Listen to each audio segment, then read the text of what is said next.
Good morning mga idol. Ngayong araw ay magpapaligo tayo ng mga breeder.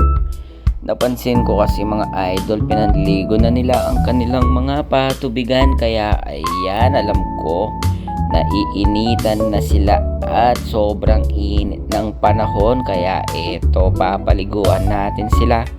Kahit na may mga YB sila at may mga itlog. Pero may technique tayo dyan syempre para hindi sila may stress.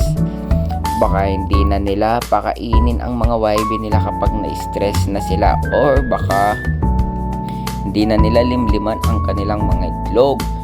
Kaya ang gagawin natin guys, isa-isa silang maliligo at may maiiwan pa ring isa na kapares niya sa breeder cage.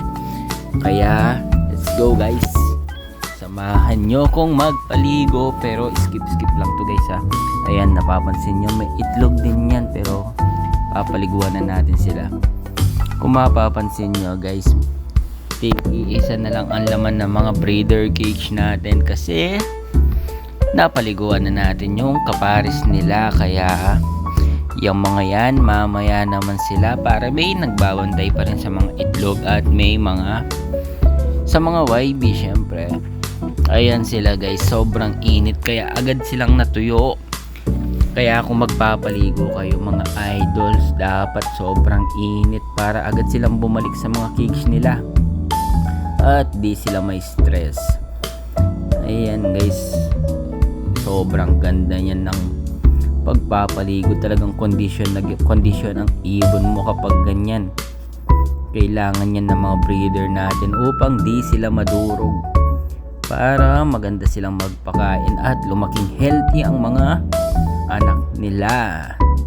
Syempre pag healthy, may mas malaking chance tayong manalo sa karera. Dati guys, sabi ko libangan ko lang to, pero ngayon gustong gusto ko nang manalo.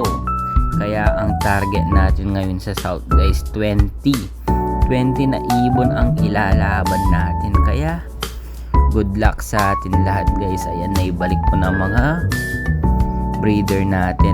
Kung mapapansin nyo, agad nilang nilimliman ang kanilang mga itlog. At ayan, nagpakain pa sila agad diba? Kaya huwag kayong matakot magpaligo ng mga breeder nyo guys. Sana nakatulong tong video sa inyo. At kung nagustuhan nyo to, please hit like and subscribe guys. Salamat sa panonood. Hanggang dito na lang. Bye guys.